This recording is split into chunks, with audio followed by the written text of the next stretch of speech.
It is like no other acting job. You do need a certain chutzpah to step up every morning and confront this monster.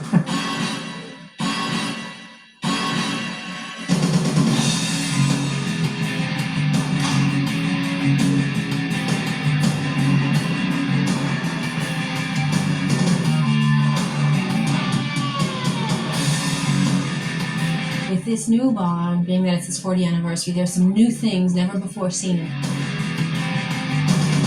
think every man and woman who worked on this film said this was the toughest film that they've worked on, just because of the whole scope of it.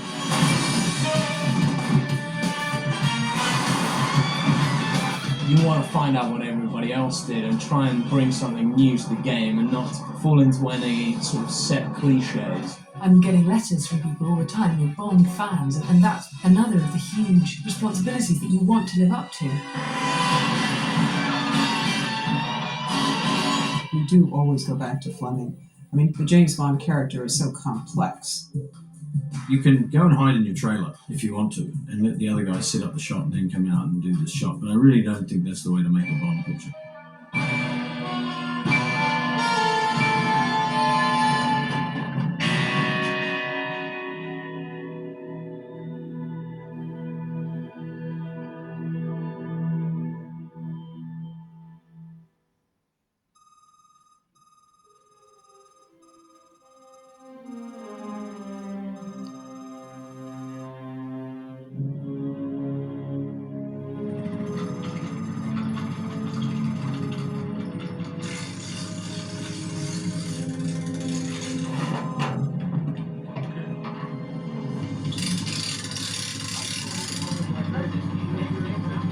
I think Piahi Jaws Maui is the pinnacle of big wave surfing.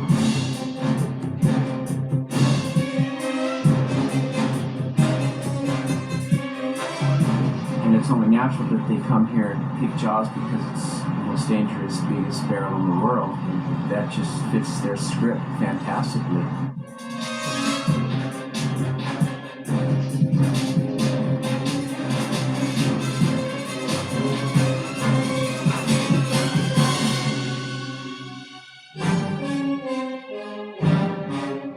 Jaws is a dangerous spot, you know.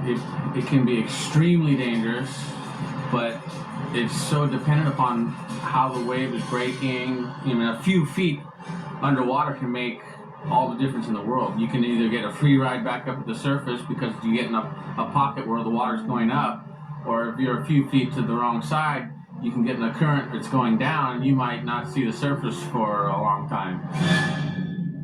I was fortunate enough to be approached for this Bond project. When you look for the best surfers in the world, you usually find them. You know, the fraternity knows who they are. They want to do a segment for the film with big wave riding, and my friends and I actually kind of revolutionized big wave riding. We discovered a technique where we use jet skis to actually tow us onto the wave, and that allowed us to ride the biggest waves ever ridden. We had them over for meetings, and we made sure that they knew everything that was going on. We wardrobe fittings, how the night vision goggles would fit to vent so the water would come out and not restrict their vision, how we would attach rubber guns to a wetsuit that was designed and made for the shoot, which is a camouflage wetsuit. Then we had storyboards, which they had to kind of meticulously follow, and then we left it to them to kind of realize those elements of it. In terms of filming, you know, the waves are huge. You've got spray coming off the waves. Waves are so big they block your view of what's coming next, and you come over a swell and all of a sudden there's a giant wave with the guys on it doing their thing. So you really have to be on your toes. It's not so much about putting yourself in a bad situation, it's more about using the camera to make it look like you're in a more serious position.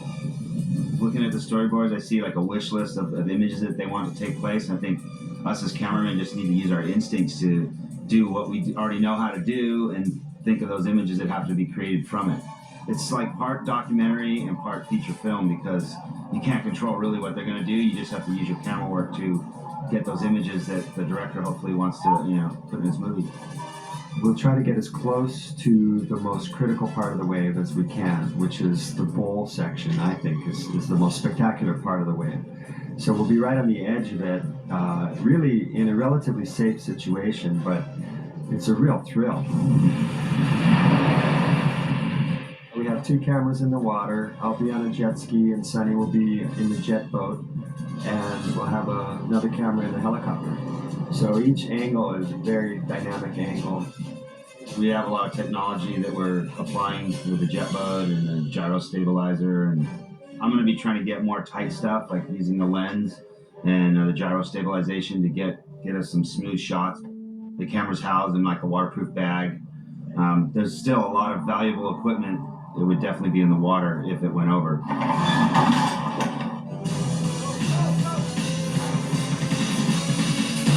Pretty difficult, though, to launch. It's all timing.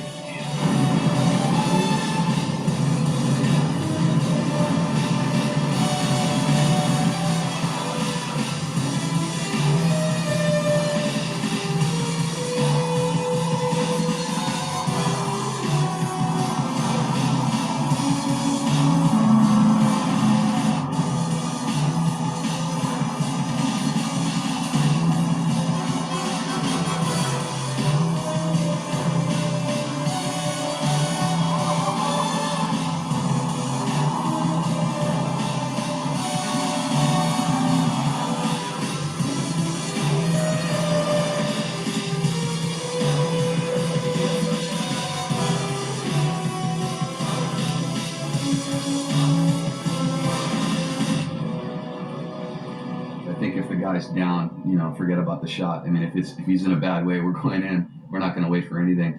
And really, you only have 20 seconds between waves, so you really can't wait.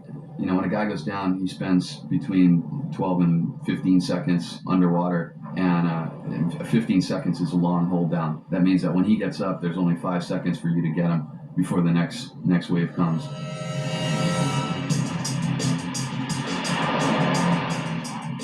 You never see 3 guys on a wave out there, never. So the reason they don't do that is because there's not as much room for the surfer to maneuver. The costumes they make it more difficult. They restrict your peripheral vision, which makes it hard to see the other surfers. You can kind of see what's going on the wave, but the other 2 guys are there, but you don't know where they are exactly. So it kind of restricts the movements that you can do surfing.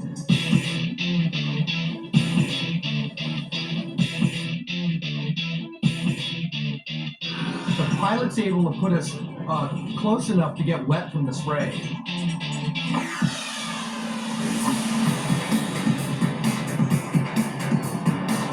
I come on the jobs like this, and there's so much enthusiasm, and it's like riding a wave. You're picked up, and you just get so jacked up and so excited. It truly pushes everybody to the limits. It pushes the surfers, it pushes the photographers, it pushes the safety people.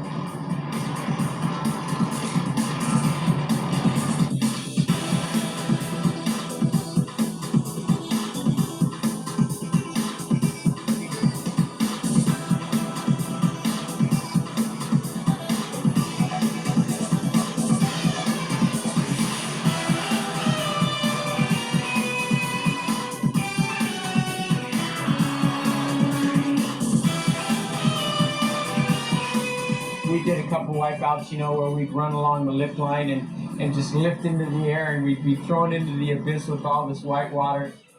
Surfers don't like to fall off waves, and we have to have, the story has to have two guys falling off and 1 guy making it. And it was very difficult to get the guys to fall off these waves, not only because it's really dangerous, but because they don't like to do it. They're not conditioned to do it. It's not in their bloodstream, if you will.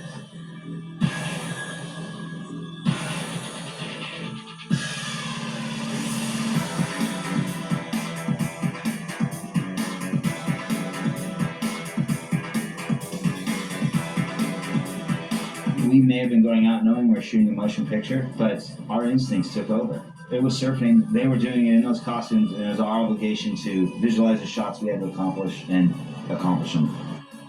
It's a religious experience to be in the presence of the power of these waves.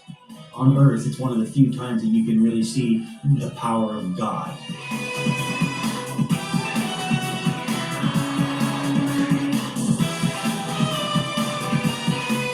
We've achieved part of the opening sequence of the 20th James Bond film, and it looks fantastic then, and people are going to come out of the theatre and say, wow, and then we've achieved something.